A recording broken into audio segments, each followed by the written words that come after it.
Well, until a few years ago, baby food hadn't changed much since the 1930s. That's when it was first sold in jars. Now, organic baby food is almost a $500 million market in the U.S., and those little squeeze pouches that you see in the stores account for about a third of those sales. As Tyler Matheson explains, that means a big appetite for change. 10 years ago, Shazi Visram had a plan.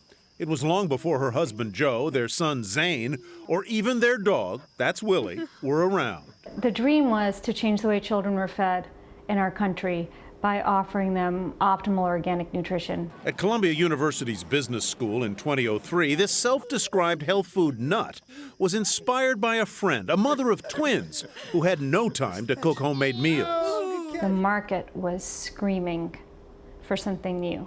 For 2.5 years, starting in her own Brooklyn kitchen, she developed a frozen food moms could prep in a blender. It launched in 5 New York City stores on Mother's Day in 2006. And probably by June 10th, 2006, I realized that we were not going to make a big splash in the frozen food business. Happy Baby had to crawl in a different direction, and quickly. They went national in that first year thanks to Whole Foods, but sales of about $116,000 were below projections. The first pivot? Into cereals, called Happy Bellies, then a puff snack. And it was the first ever organic puff snack for babies. And then yogurt snacks. Annual sales went to just shy of $7 million.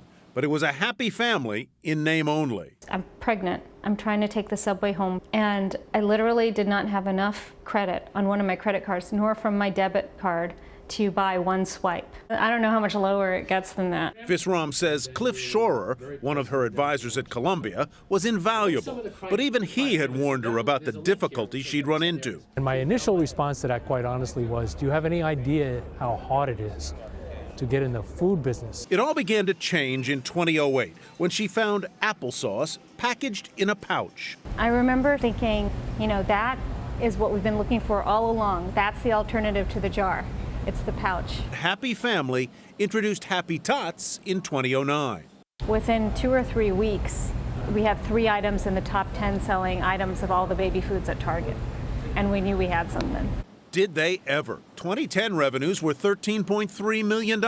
In 2012, more than $62 million. Our business exploded, and it's really a result of this packaging. That and a little luck. In 2011, American Express featured Visram in a Super Bowl pregame spot. I was watching the Super Bowl in my den, and Shazi's on television, and I looked at that and I said, that was the wow moment. This is going to be big. Cliff Schorer couldn't have known how big. This summer, Visram was recognized at the White House. We celebrate entrepreneurs like Shazi Visram. Shazi is a leader in affordable organic foods for children, which makes Michelle very happy. And they're on track to hit $100 million in revenue this year. So no wonder she's been called a rock star of the new economy. A rock star indeed. On Mother's Day 2013, the French multinational Groupe Danone in the United States, bought more than 90% of Happy Family. Their focus is to change the world through nutrition. We set out pretty big, lofty goals, and then they say, okay, how can we help you reach them? I mean, it doesn't get any better than that.